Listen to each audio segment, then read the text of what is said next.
आग उठा मयंक। दरोगा मनोज कुमार, जो थोड़ा सा अंधविश्वासी था, शहर में हुई एसपी की हत्या, घनश्याम दास की तिजोरी को लूटने का घटनाक्रम और मोहित जिंदाल की रहस्यमयी मौत को भूत प्रेतों से जोड़कर देख रहा था। और इसके लिए वो अपने इंस्पेक्टर अनिल शर्मा से थोड़ी परमिशन ले रहा था, जो कि उन्होंने उसे बेमन से दे दी थी। दरोगा मनोज कुमार: अच्छा सर, फिर मैं निकलता हूं और शाम तक आपको इसकी रिपोर्ट दे देता हूं कि अघोरी बाबा ने क्या बताया। इंस्पेक्टर अनिल शर्मा: ठीक है, जाओ, पर जो भी काम करो सावधानी से। इस बारे में किसी को बिल्कुल भी भनक नहीं पड़नी चाहिए, वरना पुलिस की रेपुटेशन खराब हो जाएगी। समझ गए तुम? दरोगा मनोज कुमार: आप बिल्कुल फिक्र मत कीजिए सर, मैं काम बिल्कुल सफाई से करूंगा। अच्छा, मैं चलता हूं। और सल्यूट करके कमरे से बाहर निकल जाता है। सूर्य अस्त हो चुका था। अघोरी बाबा अपने दिन की तपस्या पूरी करके अब उठ चुके थे। देवेंद्र सिंह भागकर उनके पैर पकड़ लेते हैं। अघोरी बाबा: दूर हट दुष्ट! तूने मुझे छूने का साहस कैसे किया? मैं तुझे अभी श्राप दे दूंगा। देवेंद्र सिंह, जो अपने पुत्र के कारण बेहद दुखी थे: मुझे माफ कर दीजिए बाबा जी, मैं बहुत दुखी हूं। आप मेरे दुख का कारण जान लीजिए, उसके बाद आप फैसला कीजिएगा कि आपको क्या करना है। अघोरी बाबा, जो अपनी क्रोध भरी आंखों से उसे देख रहे थे, तब करते करते उनकी आंखें लाल हो चुकी थी और बरगद के पेड़ के नीचे बने एक आसन पर जाकर बैठ जाते हैं। देवेंद्र सिंह भी उनसे थोड़ी दूरी पर जाकर बैठ जाता है और अपने थैले से फल और मिठाई निकालकर उनके चरणों में रख देता है। देवेंद्र सिंह: बाबा जी, यह आपके लिए, बस आप मेरी समस्या दूर कर दीजिए। मैं बेहद उम्मीद लेकर आपके पास आया हूं, मेरा पुत्र संकट में है। अघोरी बाबा: चल बोल, क्या समस्या है? देवेंद्र सिंह अपने कुर्ते की जेब से वो अंगूठियां और सोने की चैन निकालकर बाबा के चरणों में रख देते हैं और हाथ जोड़कर बैठ जाते हैं। अघोरी बाबा: ये कहां से ले आया तू? कहां मिले तुझे ये सोने के आभूषण? देवेंद्र सिंह: मुझे नहीं मिले बाबा, मेरे पुत्र के पैंट की जेब में ये अपने आप ही प्रकट हो रहे हैं और रोज इन अंगूठी और चेन को फेंक देते हैं और अगले दिन दोबारा से ये उसी की जेब में पहुंच जाती हैं। और आज तो मेरे पुत्र ने बेहिसाब शराब पिया और उसमें वो भूत प्रेतों के बारे में बोल रहा है। अघोरी बाबा आंखें बंद करते हैं और अपने बराबर में पड़ी थोड़ी सी राख को अपनी 2 उंगलियों से उठाते हैं और हवा में फूंक मारते हैं। अघोरी बाबा: तेरे बेटे ने जो कर्म किया है, ये उसी का फल है। देवेंद्र सिंह: मैं कुछ समझा नहीं बाबा, मेरे बेटे ने क्या कर्म किया है जो उसे ये सजा मिल रही है? अघोरी बाबा: ये तो तेरा बेटा ही बताएगा, मैं क्या बताऊं? जा पहले उसी से सच जान करा, फिर मुझसे आकर समस्या का समाधान पूछना। देवेंद्र सिंह: पर बाबा, उसने तो यही कहा था कि उसके पैंट की जेब में अपने आप ही अंगूठियां और चैन प्रकट हो गई। हमें तो लगा ऊपर वाले का प्रसाद है। अघोरी बाबा: ऊपर वाले का प्रसाद नहीं, ये किसी शैतान आत्मा का आभूषण है, जिसने तेरे बेटे के ऊपर अपना कब्जा जमा लिया है। जा अपने बेटे से पूछ, कहां से निकाले उसने ये आभूषण। जा, चला जा यहां से। देवेंद्र सिंह: ठीक है बाबा, पर अंगूठी और चैन तो आप ही रख लो, मैं सब अपने घर नहीं ले जा सकता। मेरी ये प्रार्थना तो स्वीकार कर लो। अघोरी एक क्षण उन अंगूठे और चैन को देखता है। ये मेरे किसी काम के नहीं, इन्हें तो उठा के ले जा और तेरे बेटे को बोल जहां से उतारे वही पहना कर आ जाए। देवेंद्र सिंह सामने रखी अंगूठियों को उठाकर फिर से अपनी जेब में डाल लेता है और अघोरी बाबा से आशीर्वाद लेकर वहां से बाहर निकल जाता है। और जब वो वहां से अपनी बाइक स्टार्ट करके जा रहा था, तभी एक दूसरी बाइक में दरोगा मनोज कुमार वहां पहुंच रहा था। एक पल को दोनों एक दूसरे को देखते हैं और फिर आगे बढ़ जाते हैं। मनोज कुमार अघोरी बाबा को पेड़ के नीचे बैठा देख जल्दी से वहीं पहुंच जाते हैं और अपने साथ लाए हुए फल फ्रूट उनके आगे रख देते हैं। अघोरी बाबा: अब बोल बच्चा, कैसे आना हुआ इधर? मनोज कुमार: बाबा, एक बड़ी समस्या आ गई है, समझ में नहीं आ रहा कि आखिर हो क्या रहा है। और फिर मनोज कुमार अघोरी बाबा को सब कुछ क्लियर बताता चला जाता है। अघोरी बाबा अपनी आंखें बंद करते हैं और अपने बराबर में पड़ी थोड़ी सी राख को उठाकर वे फूंक मारते हैं। बदला, आत्मा अपना बदला ले रही है। उसके साथ जो हुआ ये उसी का प्रतिशोध है। और अभी तो 2 लोग और मारे जाएंगे और उसके बाद इस पूरे शहर पर उस बुरी आत्मा का प्रकोप मंडराएगा। भयानक तांडव करने वाली है ये बुरी आत्मा। दरोगा मनोज कुमार, पापा जी फिर इस समस्या का कोई हल बता दो, न बेवजह शहर का माहौल बिगड़ जाएगा। अघोरी बाबा, इसका हल तो दो लड़कों के पास है, क्योंकि उन्होंने इस समस्या को खड़ा कर दिया है अपनी बेवकूफी की वजह से। अब वही इस समस्या को ठीक कर सकते हैं और कोई नहीं। दरोगा मनोज कुमार, कौन है बाबा वो दो लड़के, मुझे बताओ, मैं भी उनके पास जाकर उन्हें सब बताता हूं। अघोरी बाबा, तुम फिक्र मत करो, लो ये राख ले जाओ और शहर की पूर्वी सीमा पर बिखेर देना। बुरी शक्ति शहर के अंदर दाखिल नहीं हो पाएगी और फिर हम उसका कोई ना कोई समाधान निकाल ही लेंगे। दरोगा मनोज कुमार एक कागज में उस राग को रख लेता है और उसे अपनी जेब के हवाले करता है। अघोरी बाबा, चल अब बच्चा, हमारा आराम का समय हो गया है। दरोगा मनोज कुमार, ठीक है बाबा, चलता हूं। दरोगा मनोज कुमार शहर की सीमा में पहुंचते ही बाबा द्वारा दी गई राग को बिखेरना शुरू कर देता है और एक लाइन खींचता ले जाता है। दूसरी तरफ इस वक्त अर्जुन को काफी उल्टी आ गई थी, जिस कारण उसका नशा थोड़ा उतर गया था। अब वो अपने आसपास खड़े लोगों को पहचानने लगा था और समझने लगा था कि वो क्या बड़बड़ा रहा था। अर्जुन, ये मुझे क्या हो गया था? राधा, भैया आपने ढेर सारी शराब पी रखी थी, और क्या हुआ था? अब ये शराब पीने की गंदी आदत तुम्हें कहां से पड़ गई? लगता है तुम्हारा दोस्त विक्की तुम्हें बिगाड़ कर ही छोड़ेगा। अर्जुन, ठीक कह रही हो, ये सब विक्की का ही किया धरा है, उसने मुझे बेवकूफ बनाकर पिला दी। राधा, अच्छा वो तुम्हें बेवकूफ बनाकर कैसे पिलाएगा? तुम खुद पीना चाह रहे होगे। आए पड़े, अभी पापा जी भी आ रहे हैं, फिर तुम्हारी अच्छी तरह से क्लास लगाएंगे। और तभी उसके पिताजी बाहर से आ जाते हैं। अर्जुन अपने सिर को संभालता हुआ बैठ जाता है। अब वो पहले से अच्छा फील कर रहा था। देवेंद्र सिंह, आ गया होश? अर्जुन अपने पिताजी से नजर नहीं मिला पा रहा था। पिताजी, वो विक्की ने मुझे पिला दी थी, पढ़ना ऐसी कोई बात नहीं। देवेंद्र सिंह बड़े प्यार से, बेटा मैंने कितनी बार कहा है तू उसके साथ मत रहा कर, पर तू भी तो नहीं मान रहा है। क्यों उसके साथ जाता है? वो तुझे बिगाड़ के रख देगा।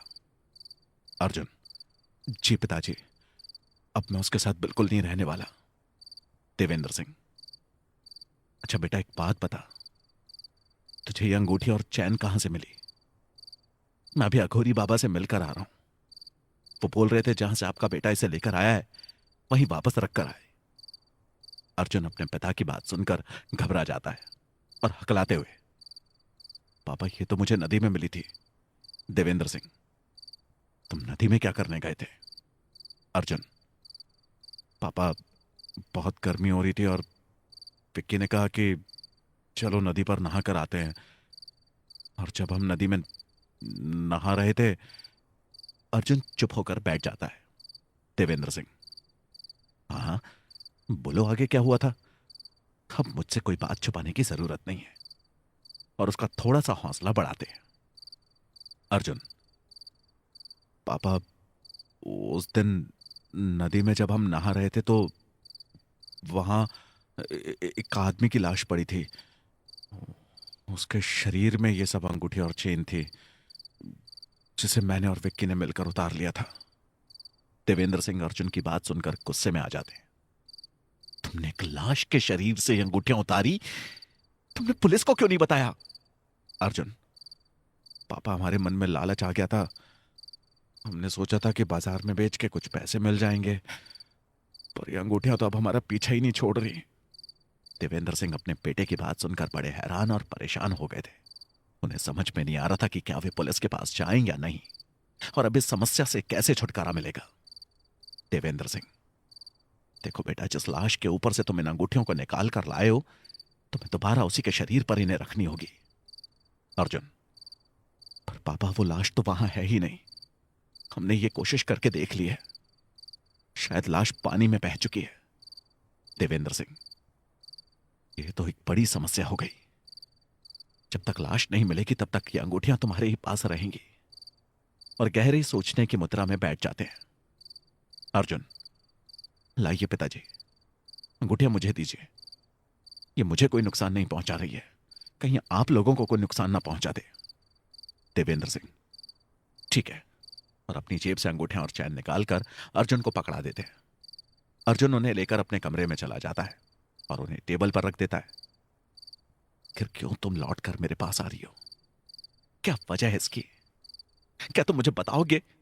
बोलो। अंगूठियां क्या जवाब देती हैं उसकी बात का? अर्जुन अपने बिस्तर पर लेट गया था। दूसरी तरफ दरोगा मनोज कुमार अपने इंस्पेक्टर के सामने बैठा था। इंस्पेक्टर अनिल शर्मा, तो क्या कहा तुम्हारे बाबा ने? कुछ बताया हाल? दरोगा मनोज कुमार, जी सर, उन्होंने मुझे भभूति दी थी और कहा था कि इसे शहर की पूर्वी सीमा में बिखेर देना। पूरी आत्मा शहर में किसी को नुकसान पहुंचाने के लिए दाखिल नहीं हो पाएगी। इंस्पेक्टर अनिल शर्मा मुस्कुराते हुए, और क्या कहा फिर तुम्हारे बाबा ने? दरोगा मनोज कुमार, उन्होंने कहा है कि ये तीनों घटनाएं एक बुरी आत्मा अपना प्रतिशोध लेने के लिए कर रही है और अभी वो 2 और लोगों का मर्डर करेगी। इंस्पेक्टर अनिल शर्मा, क्या कह रहे हो? अभी 2 और लोगों का मर्डर करेगा? ऐसे ही रहस्यमय तरीके से? बड़ी हैरानी से और आश्चर्य से उसकी तरफ देखता है। दरोगा, जी सर, उस बाबा ने तो यही कहा है, पर उन्होंने मुझे भभूति दी थी शहर की सीमा में छिड़कने के लिए। उसे मैं पूर्वी सीमा पर डाल के भी आ गया हूं। अभी आपको फिक्र करने की कोई जरूरत नहीं है। उन्होंने कहा है कि जब तक इस भभूति का असर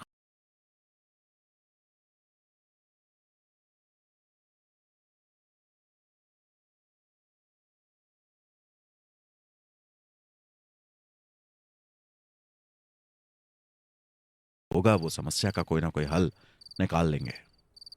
इंस्पेक्टर अनिल शर्मा, हमारी बातों ने मुझे भी सोचने पर विवश कर दिया है। और क्या कहा उन्होंने? दरोगा, बोल रहे थे कि ये सब 2 लड़कों की वजह से हो रहा है और अब इस समस्या से वो 2 लड़के ही मुक्ति दिला सकते हैं। इंस्पेक्टर अनिल शर्मा, क्या कहा तुमने? 2 लड़के? तुमने भी तो उस दिन खिड़की से 2 काले सायों को उतरते देखा था। दरोगा मनोज कुमार, जी सर, देखा तो था, पर अब उनके बारे में कुछ पता ही नहीं चला कि कहां गायब हो गए। इंस्पेक्टर, तो फिर तुम उन 2 लड़कों को ढूंढना शुरू करो। कौन है वो 2 लड़के? और उनसे पूछताछ करो कि उन्होंने ऐसा क्या किया कि ये आत्मा इतनी क्रोधित हो गई है। और हां, ये सब गुप्त तरीके से ही करना, वरना अगर यह अफवाह उड़ गई कि पुलिस आत्मा के रहस्य को सुलझाने निकली है तो बेवजह आफत गले में पड़ जाएगी। समझ गए बात? दरोगा मनोज कुमार, बिल्कुल समझ रहा हूं सर। इधर ये दोनों अब नए तरीके से केस को सुलझाने की कोशिश कर रहे थे और गांव में अर्जुन रात का खाना खाकर अपनी टेस्ट की किताबें पढ़ने बैठ गया था, पर रह रहकर उसका ध्यान उसी नदी पर जाकर अटक रहा था। ऊपर से आज उसके पिताजी ने भी उसे ये बात समझा दी थी कि जब तक लाश के ऊपर ये अंगूठियां नहीं रखोगे तब तक ये तुम्हारा पीछा छोड़ने वाली नहीं है। अर्जुन, अब लाश को कहां से ढूंढ कर लाऊं? इतनी बड़ी नदी है, पता नहीं कितना किलोमीटर आगे बह गई होगी। अर्जुन अपने टेबल की दराज से अंगूठियों को निकालता है और उन्हें बड़े ध्यान से देखने लगता है। क्या चाहती हो तुम मुझसे? बताती क्यों नहीं? कुछ तो ऐसी बात है जो तुम मुझसे या तो करवा रही हो या करवाना चाहती हो। अर्जुन को लगता है इन अंगूठियों में जरूर कोई प्रेतात्मा का वास है और वह अवश्य उससे बात करेगी, पर ऐसा होता नहीं है। अर्जुन टूटे हुए चैन की कड़ी फिर से जोड़कर उसे एक चैन बना देता है और फिर पता नहीं उसके दिमाग में क्या बात आती है और उस चैन को वो अपने गले में डाल देता है। टेबल के ऊपर रखी अंगूठियों को अपने हाथ की उंगलियों में पहनना शुरू करता है। एक हाथ में 3 और दूसरे हाथ में 3 अंगूठियां पहनकर वो बड़ा खुशी महसूस कर रहा था। अर्जुन, अरे वाह, मैं तो बिल्कुल किसी राजा की तरह लग रहा हूं। कोई इस तरह मुझे देखेगा तो करोड़पति ही बताएगा। चलो, अब मैं इन्हें उतार देता हूं। फिर अर्जुन अंगूठियां उतारने की कोशिश करता है, परंतु वो सफल नहीं हो पाता। ऐसा लग रहा था कि अंगूठियां जैसे उसकी उंगलियों में चिपक के रह गई। वो चैन तो हिलती तक नहीं है। अर्जुन, ये क्या हुआ? ये तो उतर ही नहीं रही। ये एक और क्या मुसीबत मोल ले ली मैंने? और बड़ी जोर जोर से अंगूठियों को खींचने लगता है, पर अब वो समझ गया था कि उसकी उंगली से बाहर नहीं आने वाली थी। तभी उसके कमरे में उसे अजीब सी आवाज भी आनी शुरू हो जाती है। अर्जुन अपने कमरे के हर कोने की तरफ नजर दौड़ाता है, और वो उठकर दरवाजे की तरफ भागता है ताकि कमरे से बाहर निकल जाऊं, पर दरवाजा तो ऐसे बंद हो चुका था जैसे लोहे का बना हुआ हो। वो बड़ी जोर जोर से चिल्लाने लगता है, पर शायद उसकी आवाज कमरे में ही बंद होकर रह जाती है। कमरे में हल्का काला धुआं फैलने लगा था और फिर अर्जुन के कमरे की लाइट बंद हो गई थी। हाथ को हाथ सुझाई नहीं दे रहा था। इतना गहरा अंधेरा उस वक्त उस कमरे में था और तभी कमरे में हल्की सी लाइट चमकती है। अर्जुन को कोने पर एक साया खड़ा नजर आता है। अर्जुन उसे देखकर पीछे की तरफ हटता है और दीवार से उसका सिर जा लगता है। एक दर्द की पीड़ा उसके सर में होती है। अर्जुन, तुम कौन हो? क्या चाहते हो? मुझे छोड़ दो प्लीज। मैंने जो किया गलती से किया, मैं उसके लिए माफी मांगता हूं। प्लीज मुझे छोड़ दो। अर्जुन बेतहाशा डर कर कांपने लगा था।